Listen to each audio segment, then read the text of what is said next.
Encore une fois, bienvenue à toutes et à tous. Le président de la République, Paul Kagame, a reçu ce dimanche dans son bureau Howard Buffett, le fils aîné du milliardaire, investisseur et philanthrope américain Warren Buffett. Les discussions ont tourné autour de la mise en application des différents plans d'investissement de la fondation Howard Buffett au Rwanda.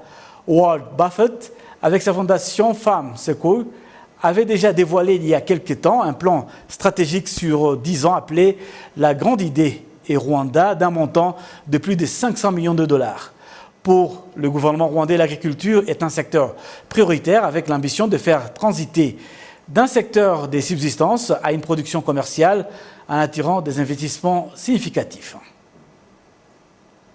Lancement ce dimanche au Rwanda de la campagne électorale des membres du Conseil des entités administratives décentralisées.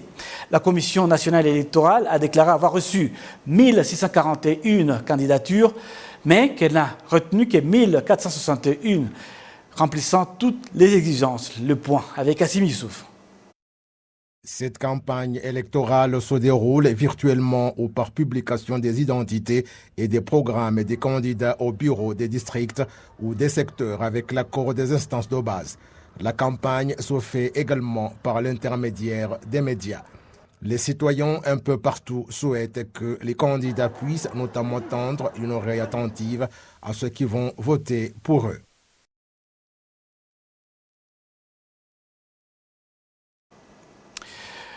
La suite de cette édition, le gouvernement rwandais prévoit d'investir près de 250 milliards de francs rwandais dans le secteur privé dans le cadre de la relance économique suite aux conséquences de la pandémie de Covid-19.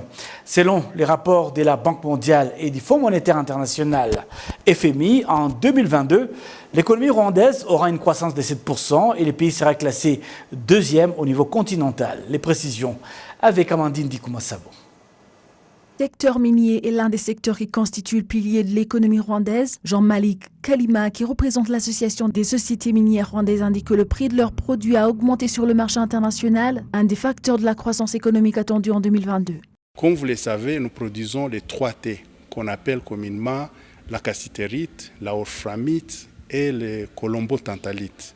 Ces 3 produits sont très recherchés et sont utilisés dans l'industrie qui est aujourd'hui à la page, à la une.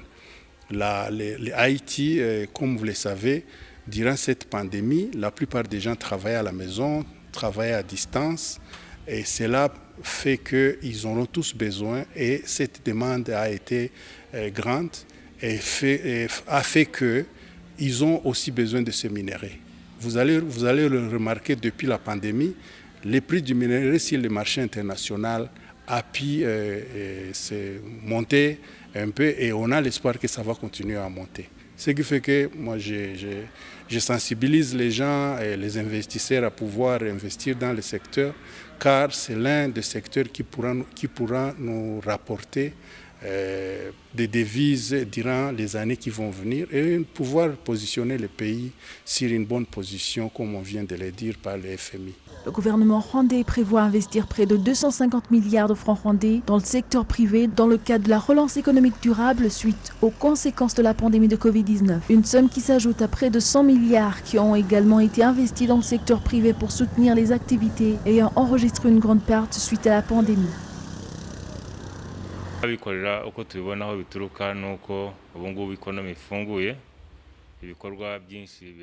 Nous nous basons sur le fait que de nombreuses entreprises ont repris leurs activités, comme les hôtels et autres services, car le tourisme est l'un des piliers de l'économie rwandaise et l'investissement qui sera effectué dans ce secteur va augmenter l'économie. Le rapport d'octobre 2021 de la Banque mondiale montre que l'année prochaine, le Rwanda sera classé 2e sur le continent africain, car son économie aura augmenté de 7% après les Seychelles. Kuko burya muri ekonomi iyo washise cyane no kuzamuka cyane birashoboka ariko hasabaho ibyo twita risk management. Pour qu'il y ait une relance économique durable, il faut qu'il y ait la gestion des risques selon laquelle le pays utilise des stratégies de développement, de la technologie et de commerce en ligne car il fait tout son possible pour attirer plus d'investisseurs. En 2023, il est prévu que l'économie rwandaise augmente à un taux de 8,1% après le Niger, dont l'économie aura une vitesse d'un taux de 10,4%. La suite de ce journal avec l'actualité en bref et en images. La Chine a fait don au Rwanda des 300 000 doses de vaccins contre la Covid-19 de marque Sinopharm. Ces doses sont arrivées à Kigali ce dimanche matin par un vol de Qatar Airways. Ils ont été officiellement reçus par le docteur Tuyishimiye Albert, chef du département des préventions et de contrôle des maladies au Centre biomédical du Rwanda et remis officiellement par les conseils économiques et commerciaux de l'ambassade de Chine au Rwanda. Il a déclaré que les deux pays travaillaient ensemble pour lutter contre la pandémie de Covid-19 depuis son apparition dans le pays. Le Centre biomédical du Rwanda indique pour sa part que ces vaccins aideront à vacciner plus de personnes dans la périphérie de la ville de Kigali.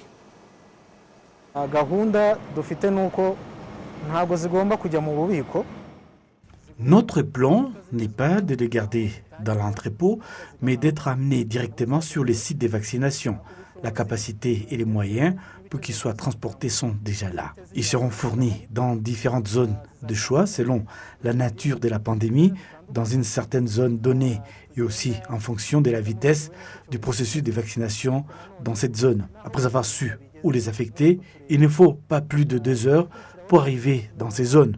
Puis nous travaillons immédiatement avec les autorités locales et les hôpitaux pour que le processus de vaccination commence dès le lendemain.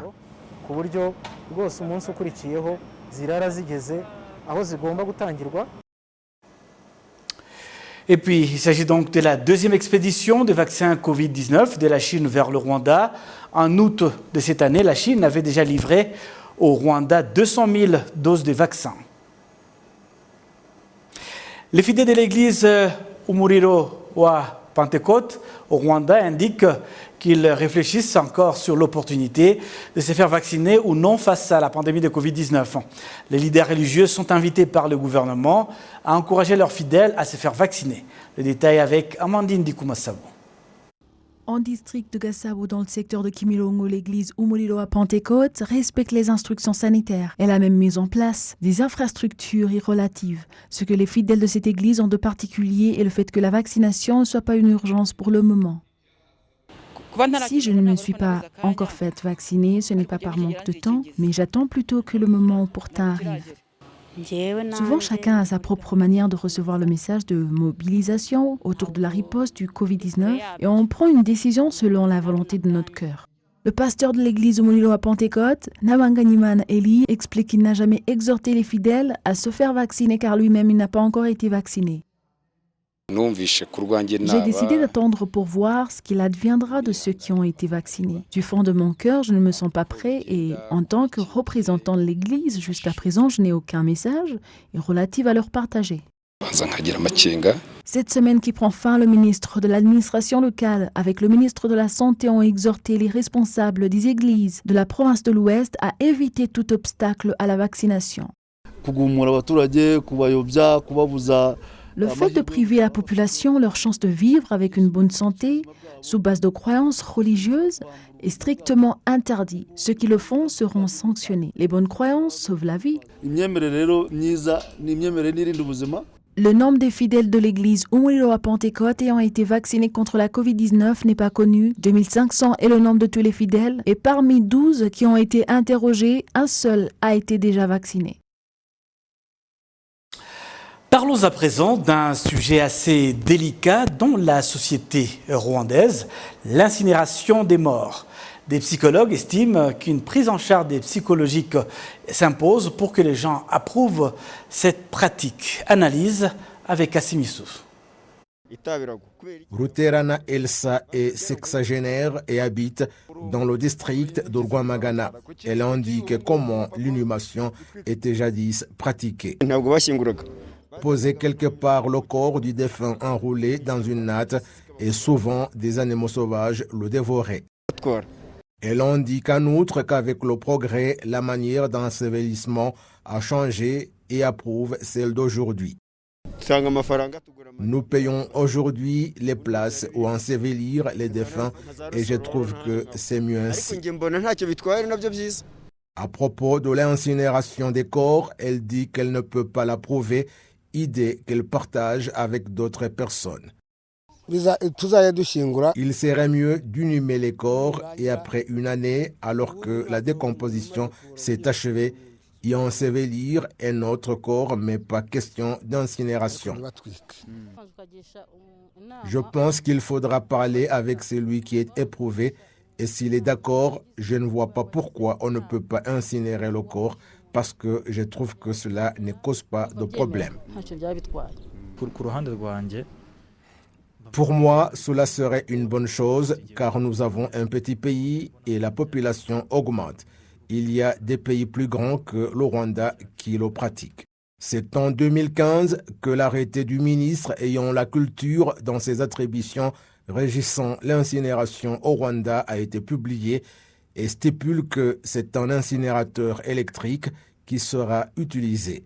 En plus des gens qui ne l'approuvent pas suite à la culture ou aux émotions, il n'y a pas d'infrastructures appropriées qui sont mises en place, comme le ministre de l'administration locale, Gatabazi Jean-Marie Vianney, l'a indiqué mardi devant le Parlement.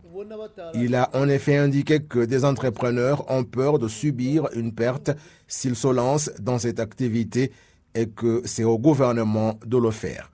Des psychologues estiment qu'il faut parler aux gens du problème d'incinération.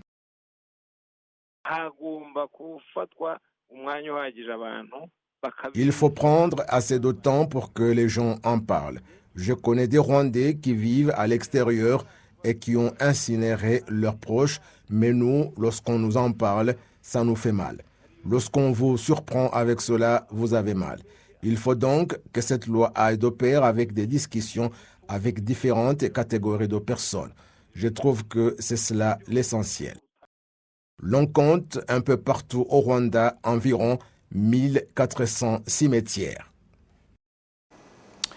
Actualité en bref et en images, un contingent de 143 policiers rwandais est rentré ce dimanche au Bercail en provenance de la mission de maintien de la paix d'une année au Soudan du Sud. Un autre contingent a pris le relais en prenant l'avion ce matin, en même temps à destination du Soudan du Sud pour remplacer ceux qui sont rentrés. Les commissaires de police Georges Rumandi a félicité ces derniers pour le professionnalisme dont ils ont fait preuve dans l'accomplissement de leurs tâches tout en étant d'excellents ambassadeurs du pays. C'est donc avec ce rappel des titres que nous allons boucler complètement cette édition au nom de toute l'équipe qui m'a accompagné tout au long de ce journal. Il y avait à la prise de vue François Bouda Toyirgwa, à la prise des sons il y avait Jules, au graphique c'était Hirgwa. Au mixage vidéo, c'était Didacienne. À l'ingénieur de l'antenne, c'est Eric Baziga. À la direction de cette édition, c'était Léonci Kanzaire. Et au contrôle de l'antenne, c'était Caritas Ndikumana. Au nom de toute cette belle équipe, je vous souhaite de passer une excellente suite de programmes sur la télévision rwandaise.